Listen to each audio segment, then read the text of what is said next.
Good All morning. right, we are recording here. It is 9/28, September 28th, and Anthony is going to share with us the 5 big things you want to make sure that you have right in your Facebook campaign. And did I get that right, Anthony?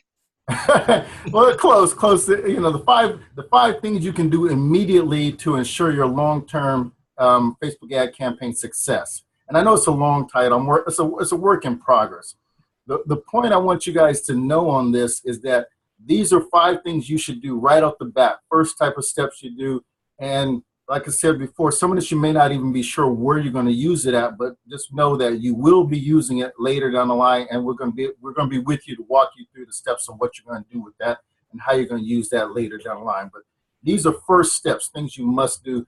And I wasn't prepared screen-wise, John, but I think I can do that in a minute. So I'm going to go over the list verbally first, and then I'm going to kind of walk through how you see it and do it. And keep in mind, guys, again, this whole training and all this stuff is for you. So we will have training videos that will go with the match this also. But if you have questions, if I go too fast, slow me down, stop me, ask questions, whatever. So 5 things you must do right off the bat with your Facebook, ensure the long-term success of your Facebook ad campaign. Number 1 is the pixel. You need to go out, get that pixel set up. Facebook generates it for you, gives it to you, and put it on your site, put it on your landing pages, put it on all the property, as many different properties as you control or you have out there. You want that pixel. It's 1 pixel, and it can go on all these different properties. Now, later, we're going to talk about, in a different probably call, we're going to talk about changing and how to do the segment side of things with that. But just know for now, get that pixel put on there and set up immediately. That's the first thing, because it's capturing data. And the good thing about this, Facebook will let you actually go backwards in time to get some of that information. So let's say you put the pixel on today, and you go 30 days, 60 days, you're not ready to do anything. That time frame, Facebook has been capturing the data of people that are coming to your site. So if you got people that are coming organically, you got people that you're at an event and you're speaking, you're giving them the direct URL and they're coming that way, or any other methodology, people are coming to your site. Facebook's been gathering that data as long as the pixel's alive. And you can say, okay, 30 days from now, I want you to go back to Facebook and get me all the people and go back 30 days into the past and capture. You can go all the way back 180 days. So the pixel can be on there for that long and you're capturing data, and you can go back and actually build your audience from that. And so first step is number 1 is to put the pixel. The number 2 thing we want you to do, and now we're going to talk about custom audiences. And basically, custom audiences is a function in the Facebook ad platform. And what it lets you do is it lets you build an audience with some parameters you put in and some information you put in. And Facebook tries to match it up with what they know about that individual, those people in their database. And then they let you market to those people. So the very first audience we want you to create when you come out the gate is an all contacts audience. So basically all your different contacts, throughout the years, I've collected business cards from people, I've met people, all this type of stuff. So you want to collect all that information, and you want to put it into an Excel spreadsheet, a document, a text doc I do, and you can cut and paste it in there. As long as you have 20 names or more, Facebook will go ahead and try to work with that. And so all your contacts, you want to put them in a document, then you want to go to Facebook and say, I'm going to create an audience based on all my contacts. You upload that contact list to Facebook. They try to match up the email addresses, and you can use emails and phone numbers. So if you're a business that's been collecting emails, that's good. And if you haven't, let's say you've been collecting phone numbers, you can still use both of those. So you can use both parts of those in the process. And what you're going to want to do with those is you upload them into Facebook, and Facebook tries to match that information with the profile information they have on their database. And if they find them, they'll put them in that audience for you, and they'll capture them for you. Now, the beauty of that is, as I was telling John, they're warm/cold. They're warm because they should know you. If you met the person, you shook his hand, you got their card, or some variation of that, when they see your name and or your brand, they should kind of recognize that and know you. So they're that kind of warm. Now, they're cold slightly because you haven't segmented them, and maybe you didn't pitch them, maybe you met them at a mixer event or something like that. So your message to them is going to be based upon using the ACT formula and where they are in the timeline. But at least you have something to work with. And so again, when people start out and they don't know, maybe you don't know where to start your audience or how to build out an audience correctly, that's at least a good starting point, all your contacts. So that's the first audience we want you to create starting out the gate. The second audience we want you to create is all your customers, and it's the same basic process. And I'm going to show you visually, guys, on the screen where the changes occur, where you can segment the different pieces. But you're going to want to create one that's all your customers, and the same thing, you know, you put in all your emails and all your phone numbers. Now, this list is truly going to be warm. It is going to be people that, again, have already bought from you in some shape or form. So now what this does for you is it gives you a chance to market to them. And let's say you got a second product. You know, a lot of us have, you know, the ebook or some, you know, that first step in the funnel process. Well, now you can capture them and come back to them and send them the marketing message for the second product or a third product, auxiliary product that complements your existing product, something like that. And again, because they're warm, they're going to be more receptive. You're going to get higher engagement, and all that affects your ROI, by the way, at the back end of this thing. When you have high engagement scores, Facebook wants to show your ad to more people. So that's something to keep in the back of mind. The second thing, because I've heard it from people before, is, you know, why should I take I already got these people. They're already my customers. But you were connecting with them on a different level. Now you're reaching them at a different spot. You're reaching them on Facebook. You know, let's say they have brick and mortar. And that's how they became a customer. Now you can get them at home, and depending what you're doing, you can, you know, if you got online order capabilities, stuff like that, you can now reach them that way. The other thing too is maybe the emails aren't going through as much. They got some blocks going through and stuff like that. So again, it's another touch point for them.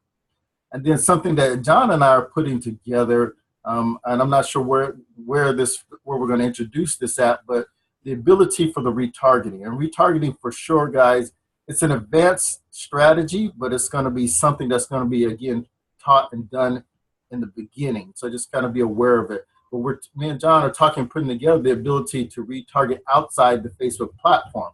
So again, now these people that you've got as your customer base, you're going to follow them and be able to market to them inside of Facebook and then anywhere else they go. You know, Google page searches, Yahoo stuff, you know, Zillow, just some of these different sites. I know in the retargeting campaigns, I don't have any sites in my head in particular, but I know I see my clients' ads in different ones, and that's a good thing. Actually, the funny thing is when they see their own ad in their own face, they really get all excited and they email or text you. But so the ability to retarget is going to come off of that. So that's the second audience, is all your customer audience.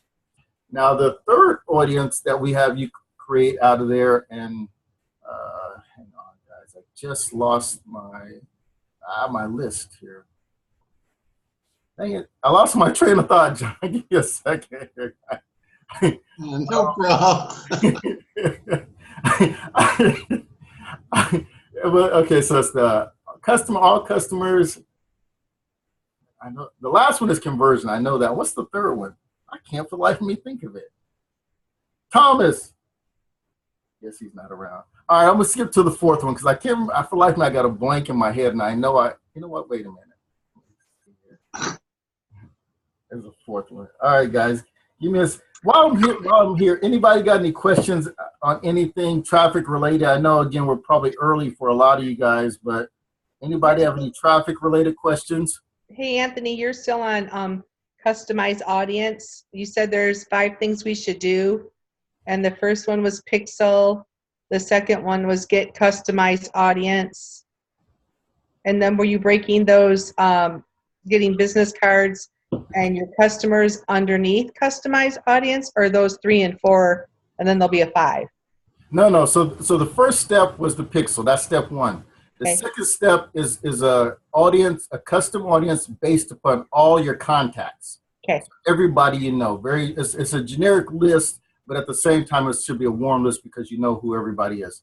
Then the third thing will be a custom audience created based upon your customers. So that actually gives you everybody. Now, again, it's a warmer list. And at some point, we always talk about segmenting. So you do have the ability, and we would get into segmenting them out. But this is all stuff I want you to do immediately, literally from today forward, because it's depending where you are. But if you got your site set up, you got to put the pixel on it. Like I said, the data will start to be transmitted to Facebook immediately. And even if you're not building that audience today, when you do start the audience, you can say, go back, and from the time the pixel was live, give me all that data. And it will go back 180 days for you. So you can put the site up. Your site's not ready, but you may be at a meeting and talking to people, say, go to my site. Well, Facebook captured that individual's information for that visit. And now you want to be able to target them because, again, I know you guys are speaking, so you're talking to a lot of people. You maybe get on stage and say, put on the board, here's my site, here's my address, go to it, and all that good stuff. Well, now when that happens, Facebook is going to be capturing that data, and you don't have to work. It gives you a hack for getting their information. Yeah, you still want to get their information, but if they've gone there, you've captured them automatically without you having to do any external actions necessarily to go with that. The fourth one is going to be a conversion campaign, and I'm still drawing a blank on. The fifth one is a conversion campaign. The fourth one I'm still drawing a blank on in my head, so I'm going to have to dig my notes here and try to remember that one. I know that's scary because I keep doing these every day. So, do you want to talk conversion campaign? Are you finding the magic numbers at all with 3 days in a row, $20 to check and see who your hot audience is?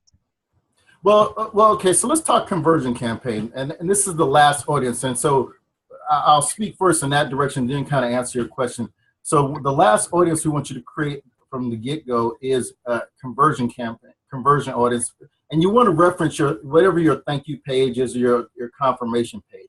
And basically, you're going to set up an audience that tells Facebook, anytime someone hits that page, the thank you page, you bought something, here's your confirmation email, whatever completes the journey for you, that they're going to put that person into an audience for you and capture that audience. Now, again, the beauty of that is, as you get more sales or more action going, and more people coming to that page, Facebook is going to define and create an avatar, and you're going to be able to, again, a secondary stage. I was telling John is, you're going to be able to go a lookalike audience, and you're going to be able to multiply. So even if you got one, even with one sale, you can take that and say, Facebook, this is the person I want more of.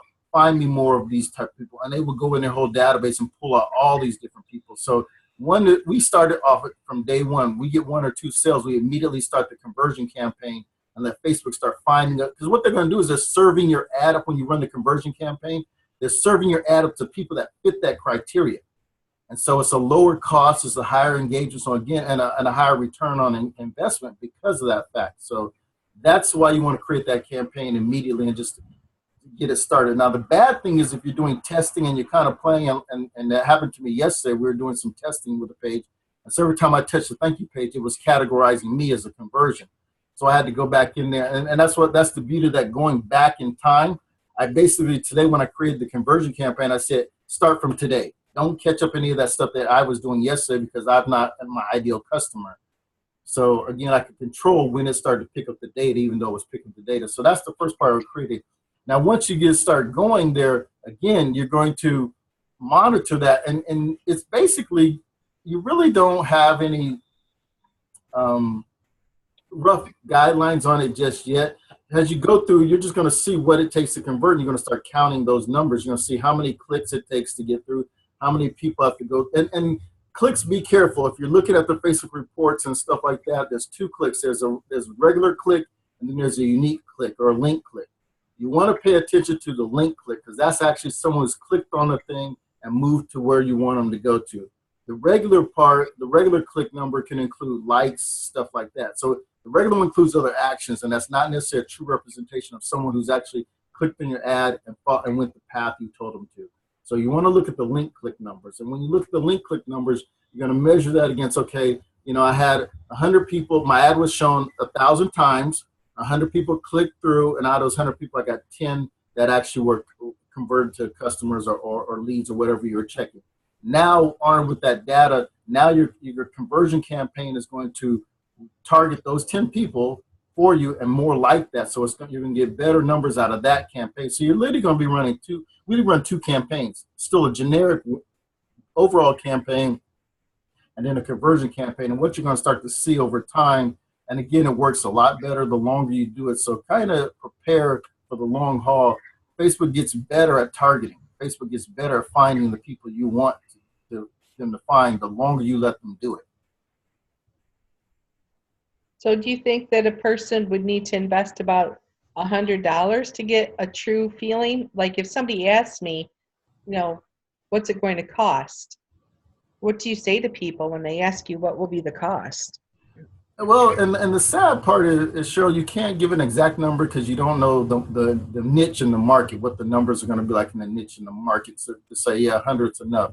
We like to make sure we get enough data from it, and we like to look at over 100 clicks to really get enough data to look at stuff. So if you're in a market niche that's relatively inexpensive, and some of the ones some of the popular ones, the fitness, the health, the supplements, the real estate, the financial tools, those are pricey clicks. So those are going to be $1, $2, and those type of numbers. Some of the other ones you can get in there at 50 cents and stuff like that, so you can get a lower amount. I generally tell people to allocate and budget about really $1,000 to spend. And we're talking over a 30-day window. And also when I say to people that, I don't want to scare them, so that when the numbers come in, you can convert that 1,000 into the next level, to the next step. So you may be able to, within $100, get enough clicks to find enough data. But again, it's easier if you plan it out far enough. You won't cut your campaign short. If you plan 100 and you don't get your numbers, you're going to say this didn't work. I didn't find out, and you don't find out. You plan 1,000 and 100, you get 100 clicks for right off $100. You'll be, oh, okay, I know what it takes now. Now I can take this another $900 and decide, do I want to dump it into accelerate the campaign, or do I want to test something else, something like that different. So I always tell them to plan higher than expected, and just you're trying to get the data. So we tell people $1,000. You can probably do it at 500 for most people. And I would think, now we've also dealt with people that didn't come through ACT. So I think if you come through ACT, it will be a lot lower, because some of the stuff we're testing for, you've already done the homework for. We're testing for audiences, we're testing for copy, we're testing for imagery, all that kind of stuff. And ACT is going to make you find out a lot of that information first. So you probably won't have to do as much testing. So I could see someone who's come through ACT, 300, 500 will probably be enough to do it. 100, you got to think of it this way. If you put $100 in there and you're trying to get 100 clicks, and the clicks are coming at $1, how long is it going to take to get that information? Because people always, Facebook lets you do $5 a day, and people always want to do the minimum. Like if you do the minimum at $5 a day, $1 a click, it's going to take you quite a long time to get enough data to say, is this a good campaign or is it not? So it is proportional to also what you're going to spend. Now, if you want to do 100 in one day, you can probably get enough data in that time frame with that 100. At $1 a click, you could probably get it that way too.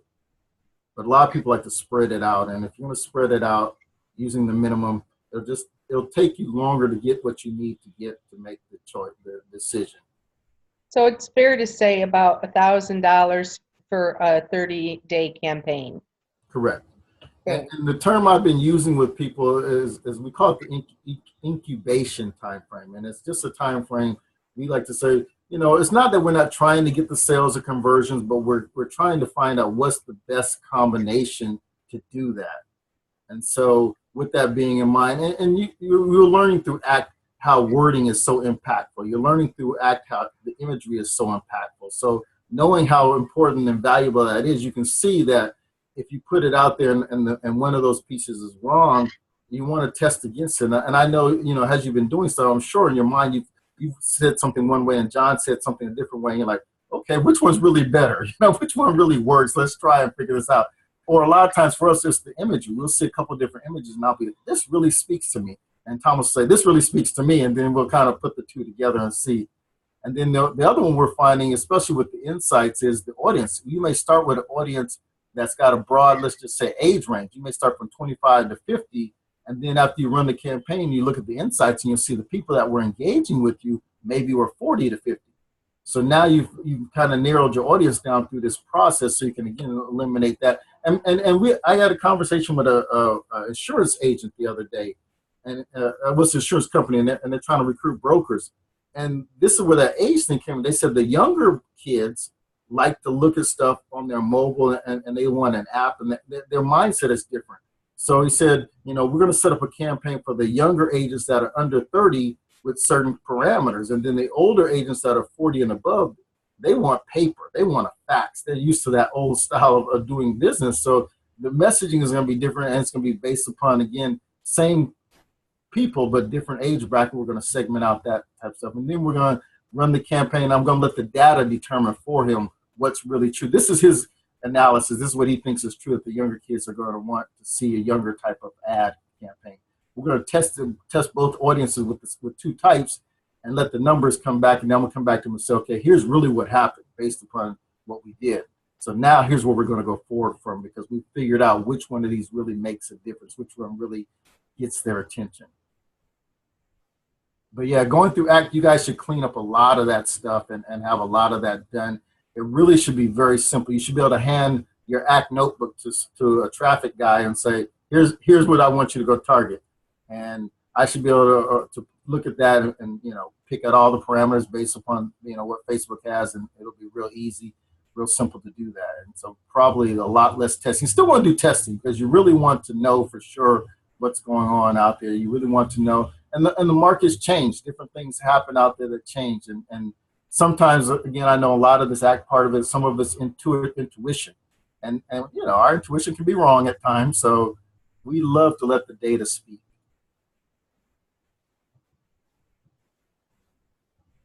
Win, you're a little fuzzy there on this camera. Yeah, I am a little fuzzy. I got some lighting issues in here, I think, that I got to deal with.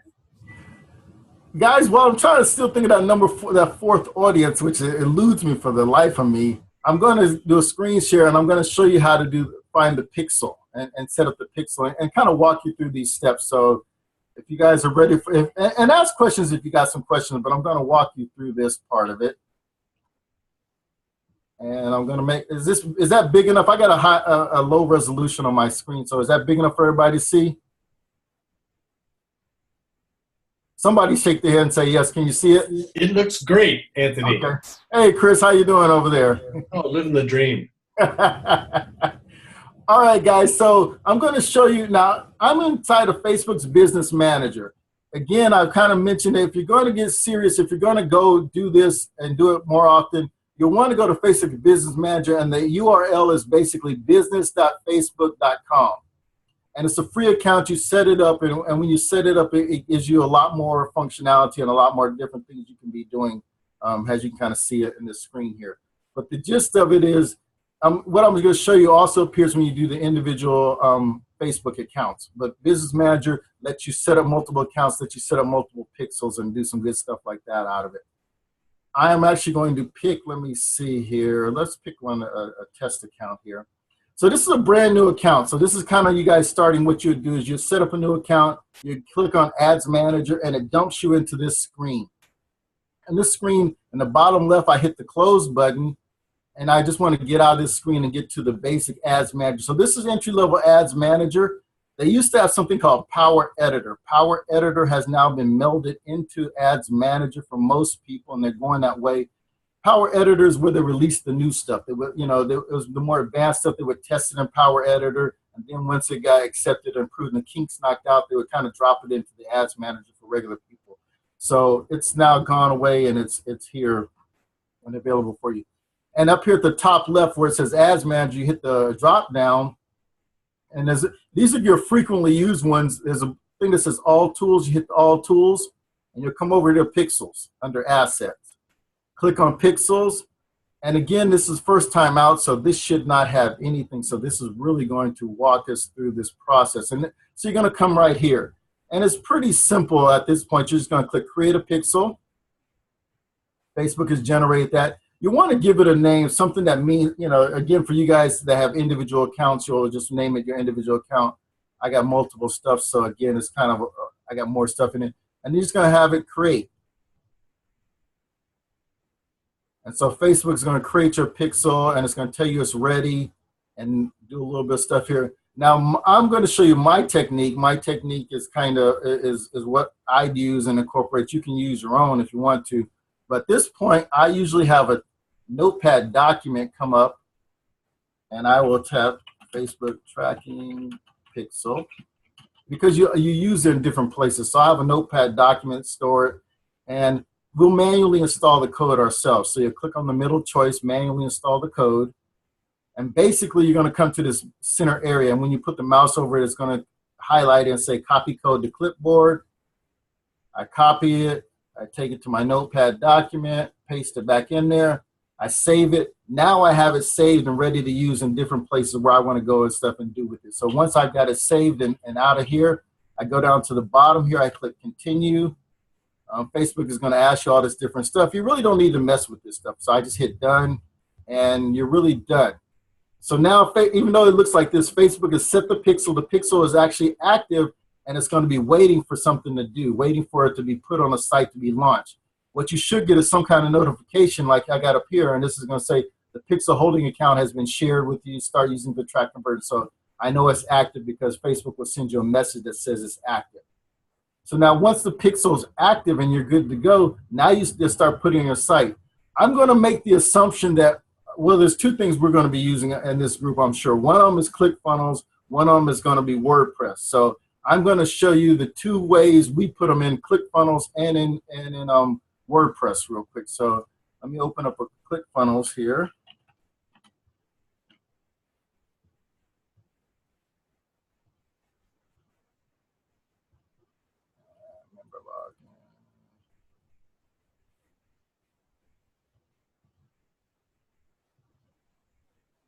Let me pull up a funnel that maybe doesn't have one. ClickFunnels has changed, by the way, John. I don't know if you've been in long, but he's got a new front end and a new face, and it's all cute and got a game and some other stuff. But the main tabs are still here from when we looked at. I know also, guys, when we looked at before. So ClickFunnels has changed the front end, but the tabs at the top are still the same. So browse funnels. Welcome to the world of the internet. So hopefully you guys, you add new. If you've created a funnel, if you got some funnels in there and you're doing some different stuff, you'll have one in here. We'll pull up a funnel real quick here. And where you actually put it at is you don't go in, because you want it on all the pages. So again, it's the concept the funnels on one, put it on there one time on all the pages. So you go up into the settings here. And settings they have right here, it says body tracking code. And why, there's a head tracking code and there's a body track code. There's two different reasons. There's different reasons for that. This particular pixel, you really want to put in the body tracking code because it gives it time to load the whole page. If you put in the head code, it can throw your numbers off because the head code can load and then the rest of the page may not load for something, so it can throw your numbers off. So at this point, I go back to my document, I copy it, paste it in there, go down to the bottom, save and update. I'm not going to save because this pixel doesn't go with this funnel, but save and put it in. So once I do that, any pages I create in this funnel over here, like this funnel's got 2 pages, an opt-in and thank you pages, it's going to have the code in there. And so you're good to go. And again, once it's out there, it's going to start collecting data immediately. Facebook would actually, sometimes you can, I don't think it'll see anything yet, but sometimes you can see if it's out there.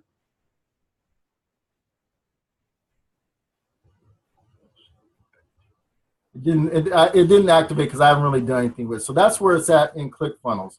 Now, hey Anthony, is there a way to actually visually see that pixel so you know where all your pixels at?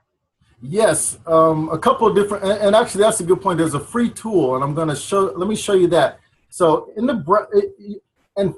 Facebook ads work best with Google Chrome. So using the Chrome browser, there's a Chrome extension, and the Chrome extension is called Facebook Pixel Helper. Pixel Helper. And the Facebook Pixel Helper is an extension that you load into Chrome. And when you load into Chrome, it looks like up here in the top right, it's this one. Can you guys see that one? In the top right-hand screen, I'm moving the mouse around. Let me go to a page with a pixel on it. Let's go to our page, and you'll actually see. So the face, see up here, see the green is a green little, it says 2 actually, but it's a blue big thing, and then it's got a green. Can you see that on the right? So that's the extension loaded on my browser, my Chrome browser. And every time I go to a page that it detects the pixel on there, it'll tell me that this little green is the number 2. It's telling me how many pixels on there. When you click on it, it's telling you 1 pixel's found, and it tells you what the pixel is, and it tells you what the date, what type of data is sending back to Facebook. So that's how you know that pixel's firing and working. It will show green on it, and it will let you know what's on there. Can you see that, Gwen? I see you moving forward there. But yeah, just look for Google Chrome Facebook Pixel Helper. It's an ugly blue and white thing. You install it in Chrome. It automatically is, Chrome will it asks for permissions and a few other things, and it just sits in Chrome for you, and it just stays there in the top right. The good thing is, again, when you're doing some research on people, that's the cool part. When you're doing research and you have the Chrome, have it loaded, you can see what other people that have that pixel on there. Now, another way to potentially look for it, but this is way harder, and it's not, you may not find it, is you can right-click on someone's site and view page source. And if you do that, you have to, this is the coding, this is the HTML behind that page. You have to know what you're looking for. So basically you could have, from the Notepad document, you could type in a search Facebook pixel code, do a Control F, and actually have it search the page to see if you can find it. So that's one way. You can look for it. Since I know the code is either going to be at the top of the body or at the bottom of the body, I generally will look at the top, and then I'll immediately go all the way to the bottom and see where I can see it. So in this particular case, I can see tracking code information down here, so I already know it's in here. Now, the bad news about this methodology is if you're someone like me, we use the Google Tag Manager as our main bucket. So we put on Google Tag Manager onto people's sites, and then inside of Google Tag Manager has a bucket. Think of it as a bucket. I put in multiple pixels inside of it. So right here, you'll see the Google Tag Manager pixel information.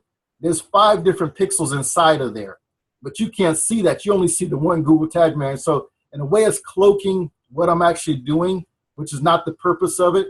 The purpose of me doing it that way is it lets me make changes to my pixels without having to go back to my site and changing it on every single page of my site. I basically go to Google Tag Manager, make a change there, and it makes the changes everywhere else for me. Does that make sense? It's just a simplified way of doing this process. A lot of times people want to put the Google Analytics tag on there. They'll want to put a separate remarketing tag on there. AdRoll is going to have a tag, conversion pixels, all these different pixels, so you can get a lot of messy code. And sometimes all these pixels don't fire at the same time. By putting them in the Google Tag Manager container, one code on there still, and they all have the ability to fire. So that's the 2 ways I go. And there's actually a third tool. I'm going to show you the third tool. It's way more complicated to read, but it's a tool called Glossary. And again, it's an extension in the top right here. And I'll do a search here just to see. It's Glossary, Glossary Chrome. It's another Chrome extension, and it tells you a whole bunch of different things. Again, it's a good tool for research. So up here is blue, and I'll actually put it on my page again. And let me move you guys out of the way. So this is showing, it's saying it's found 5 tags on my page, and it's telling me what type of tags are on there.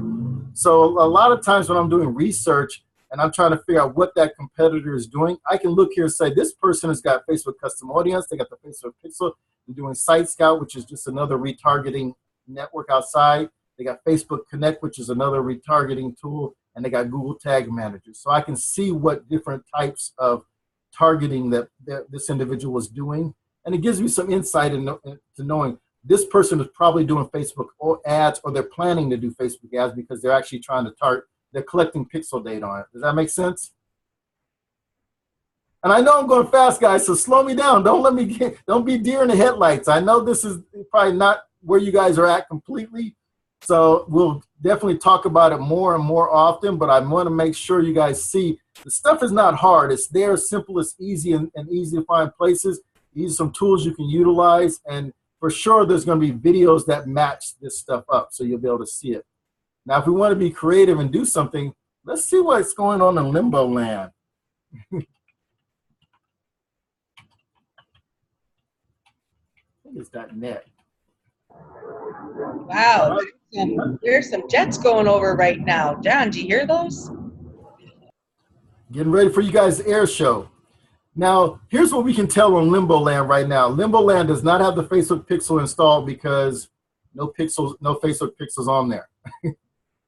And then, but we also we can use Ghostery now and see what pixels he does have on, and he has Wistia on there. So when you're doing research, we know John's not doing his targeting and retargeting like he should be at this point, but I know he's rebuilding the page and was working on it yesterday, so I know that information will get put on there. But that's how I would do this in researching and digging back into different stuff. So now I'm going to show it to you guys on a website, how we're putting that on there, and I will, let me see if I can.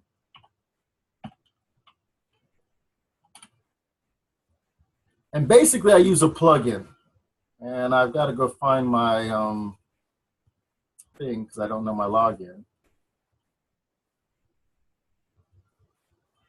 I'm a notepad guy. Everything is on notepad on the computer. I refuse to try to remember this many dang accounts. Here we go.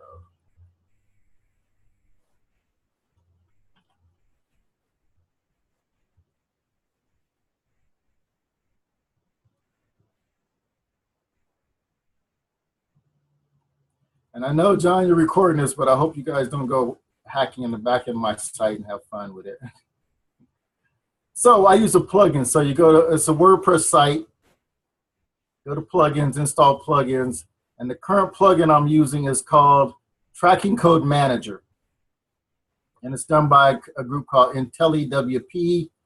When you install the plugin and activate it, then it will actually let you go here, and the process is very similar,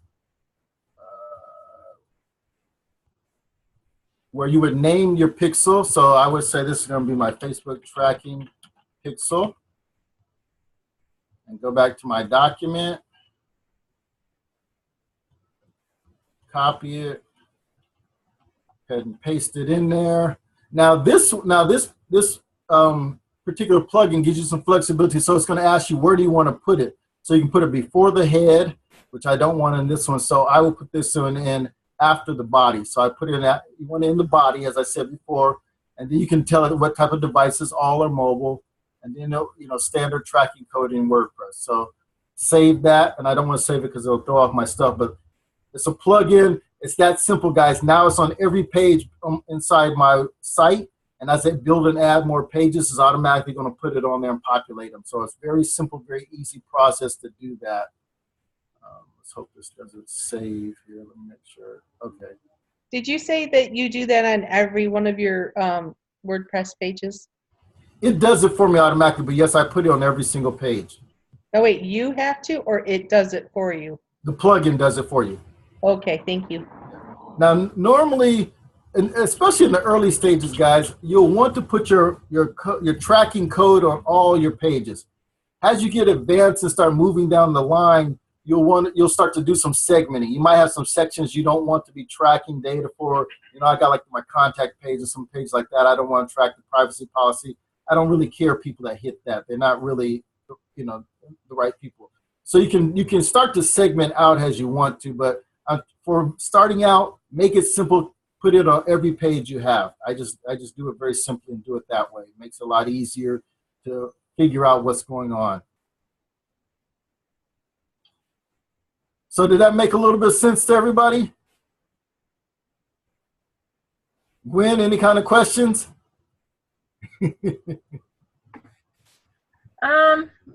No, I pretty much understand the Facebook pixel, and I'm not using WordPress, so I'm going to have a different issue when I try to load it in, but I'm still getting my website nailed down before I start loading things in it pixel-wise. So Most of the Most of the platforms like Joomla, I know Joomla and Drupal, they have modules that will do this. I know up until last year, John is still using it, and I used to use it. John's using it on his site, NetObjects Fusion. And NetObjects Fusion, one of the beauty parts of it is when you created a page, it gave you the header and footer, and it carried those throughout the whole site. So in a site like that, I used to dump it on the footer tag and let it go through. So on HTML, that's the thing, when you're going to have to put it on the pages you want to track. Right. So our new site's going to be in Adobe Muse. Okay. Adobe Muse actually does let you, I know they have a place you can put it in. Now you can put the Facebook Pixel really in the same place you put the Google Analytics. What you're going to find, guys, as you look at different platforms, a lot of people are going to have a tracking code spot for Google Analytics. That's kind of the default one that everybody gives. That's also another reason why I use the Google Tag Manager. If it can handle Google Analytics, it will handle Google Tag Manager, so I can dump that in there and use that.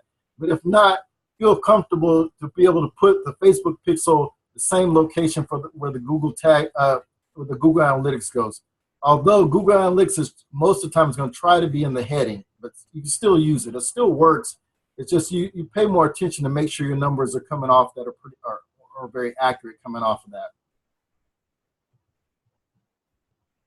But yeah, see, in your case, Gwen, you might want to then put it on, the pages that you want to track, your thank you page, your conversion page, your home page, maybe your services pages, and then segment it out that way. It's just a lot more work unless you can find a module or something that, makes it go across all pages for you, as many pages as you want. Yeah, at this point, I was thinking of using the Google Ad or the Google Tracking Manager and just plug it in all pages. Yeah, it's easy. You set up the account real quick inside a Google. You put a little bit of code in. It takes like about 5-10 minutes to really set it up, and then once you do that, you got the Tag Manager account. And for me, I'll kind of show you guys how I actually. So this is actually a tracking account right here, and you'll see this is the Google Tag Manager code, my Facebook Pixel code, the Business Manager code, and then I actually have a conversion fly code. So these two codes here, this one and this one, are all inside of this one. And this is the main code that's actually on the site.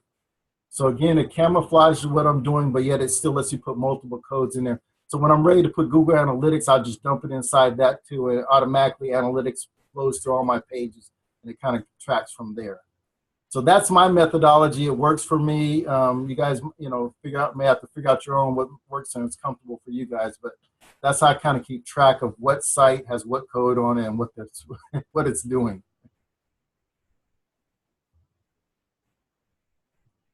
What other questions, guys? Where are we at in our avatar stage? How are we on those?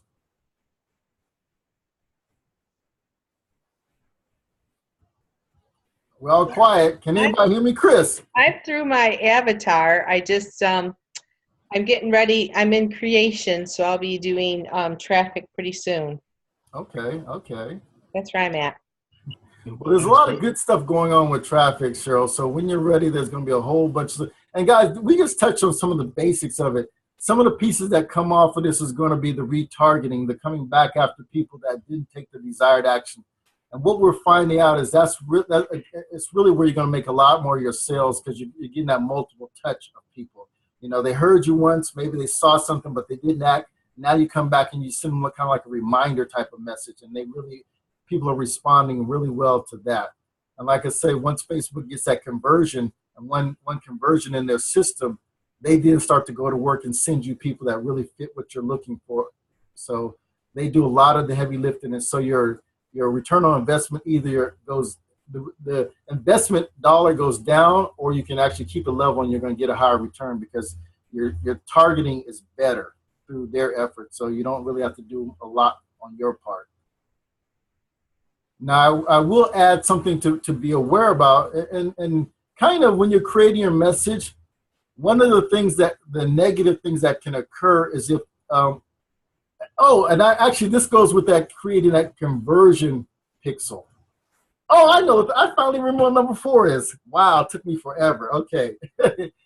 because they go together. Thank you, Cheryl, for the question.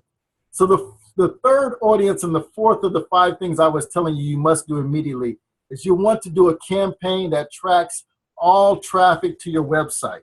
All traffic to your website. And I'm going to show you that real quick. So we're going to go back into the Facebook right now. And the reason you want to do this, you got a couple of reasons you're going to want to do this. So let's say we set the pixel up and all that good stuff and it's running. Go to your audiences. And actually, I'm going to start at the top and show you, but the middle one that I kept forgetting was all audiences to your website. So we're going to create our custom audiences. And so the first one I was talking about, customer files. So this is for your email and phone numbers. So you'll click on this and you'll add customers from your own file or copy data. You can import from MailChimp, and then this is a new thing for long-term value. So for this application, we're just going to say, let's say you got your emails in a spreadsheet. You click on that, and basically you're going to do, you can actually do an import function and upload the file. So if you got a lot of names, over 100, you want to do that. If it's not that many, I do a copy and paste. You paste the emails into here, AD Gary, it's not letting me paste. You then you would name it then, and this would be all contacts. And you would create that audience. And it would basically come in there and say, we found this emails. Do you want to target emails? Yes or no? Actually, I'll do that real quick too, just to give you guys the full experience. Email.com. That doesn't matter.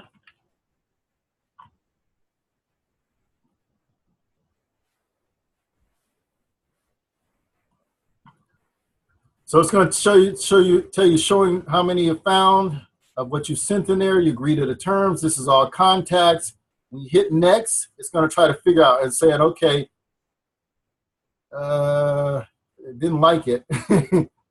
But basically it would tell you that it's trying to identify, and these would be emails, and it would try to do emails for you. So it didn't like those, so it didn't recognize them as emails. So it wasn't happy. So I guess you can't fool Facebook. But that's where you would go to create the first one, which would be all contacts.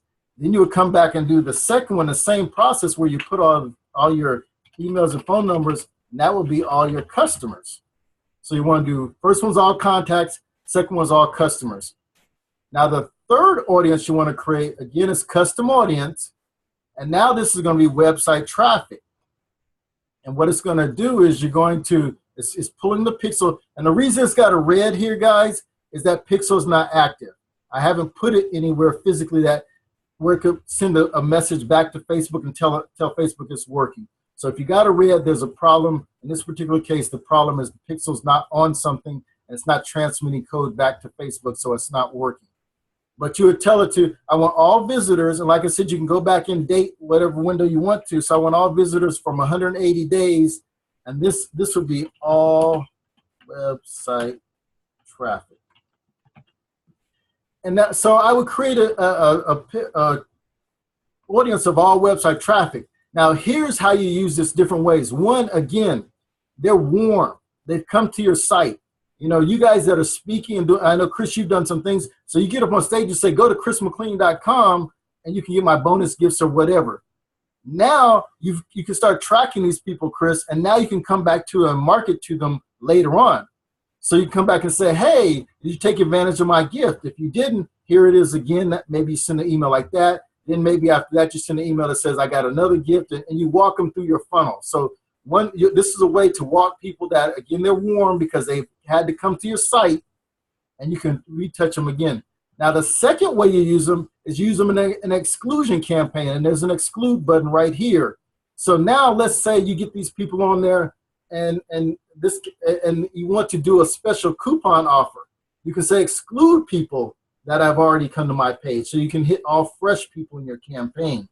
So that's the other way you'll take this. That way people that have come to your site and seen one type of offer you gave them, if you're giving a different offer, they necessarily won't see that offer. And so you can keep people from, that confusion of getting mad. So that was the third audience I wanted you to create.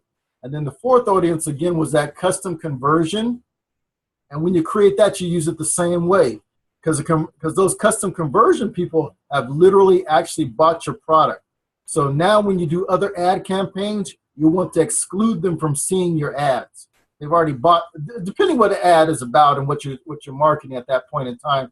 But let's say it's for your PDF ebook you gave out originally. If they've already bought that, they're going to get tired and not wanting to see another ad for that same thing they've already gotten. So you can, when you start your campaign, you can say exclude all these people out of my campaign. So again, that's another reason why you want to use it, for people you can include and for excluding some different people out. So that's the 5 things you do right off the bat. Pixel, all contacts, an audience of all contacts, an audience of all your customers, an audience of all the traffic to your site, and then a conversion audience of people that have converted and taken the desired action you want, whether it's a lead or bought something. Hey, Rustin. So did that make sense now?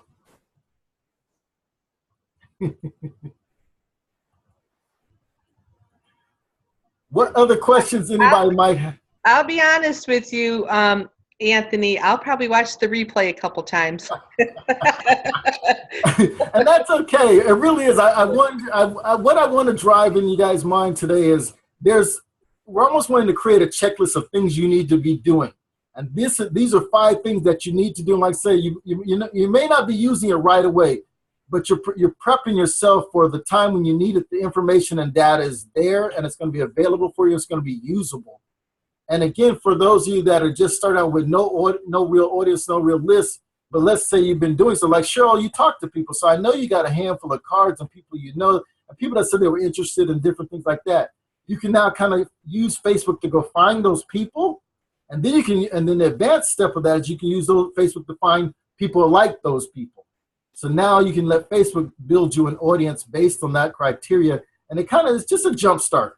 It doesn't replace the avatar process. It doesn't replace building an audience using the avatar. But this is another piece in that foundational puzzle of the whole strategy. Yeah, thank you. I appreciate the information. And like I said before, this call is traffic and for you guys. So all the questions, I'm gonna try to come up with some different things that I'm working on and things I'm thinking about and doing. Like I'm working on the chat bot. So hopefully soon we'll be talking, be sharing you guys about how to use the chat bot.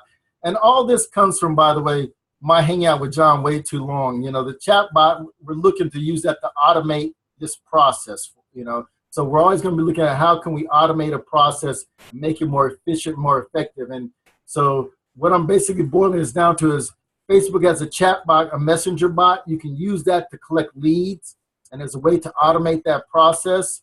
So sometime in the future, we'll be looking at that. So if you hear stuff about chat bot or anything like that, or the messenger bot or how to use that, just be aware that that's something you guys are going to have available to you guys and know how to do that process too. So that's one of the things we're looking at. And like I said earlier, we're looking at using ad roll. And ad roll basically is a wider, it's outside of Facebook ad platform. So Facebook and the retargeting keeps it on their platform. They're very stingy about stuff like that. This would allow you to actually now send your ads to people that are the other 90% of the internet where they're traveling at. So again, that's going to be, and it's going to be still geared and driven by that pixel. The pixel's the key, At Traffic and Conversion last year, they basically said pixel everything, pixel anything and everything. That's still the key. So that part I showed you guys of where to put the pixel, that's going to be very valid whatever type of stuff we're doing, including conversion tracking.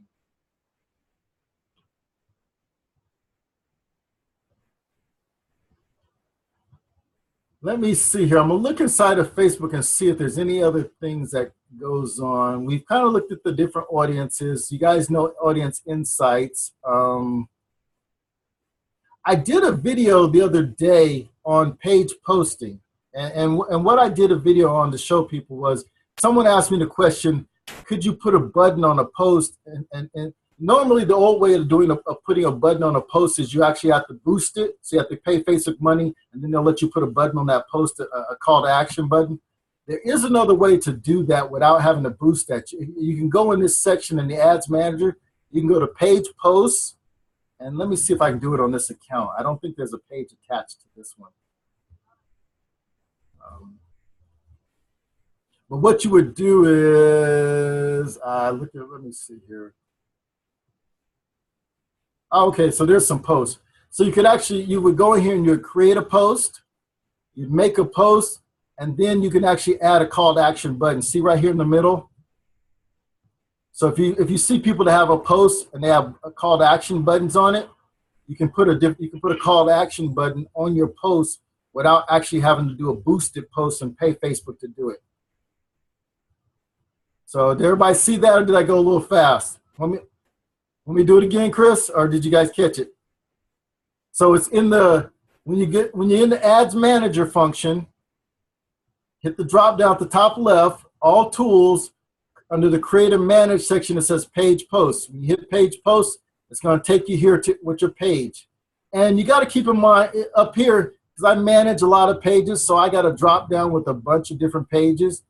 Just make sure that the page up here in the top left is actually your own page, or the page you want to do this process on. And then what you would do, like I say, is you go over and create the post. And because the call to action, you got a URL. So let's say, Chris, you're doing a post and you're going to talk about, I know you got your money program, and forgive me for not remembering exactly, but let's say you want to tell people, you're doing a video and you want to give them a call to action to go download something. So you put your URL for your download here. This is stuff. And then you put your post text in here and you say, I have a great offer. I have a great offer. Click on button to download. And I know my spelling. Then you put the button on and you can put a download button. And so now when you do your post, it's going to have a button that says download, and it's going to go to this URL that you put in there. So now you create a call to action inside of your post. So as I see more of these little tricks and stuff like that too, I'll be more than happy to share those. And and again, inside the app community, ask these questions. If you see something, how does this work? How does this happen? Because I'll be more than happy to go create a video to show it or find it or whatever we need to do. I'm more than happy to do that, guys. I just need to know what you're looking for, what you want me to go research, show you how to do, where to find it, any of that kind of stuff. Thanks, Anthony. I have to scoot, but thank you for the information. Well, I think I've been on an hour. Okay. So I don't want to bug out without saying bye. All right, Michelle, have a good day. You too. John, you there?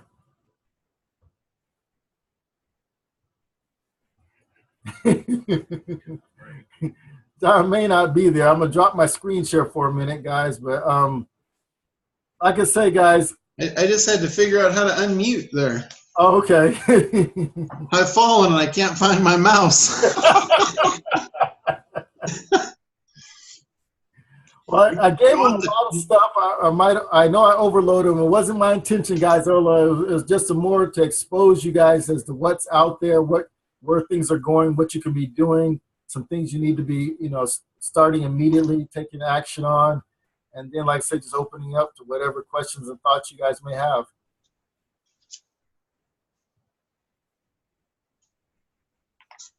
Well, it's also great we have the benefit of the record, so we can go back and look at it and walk through it again. So no overload. It was a lot of good information. Thank you. And again, if I go fast, guys, this is all, it's not new. It's new, obviously, doing this format and stuff like that. So I'm learning to get a feel and read and understand all that. So you guys keep me good.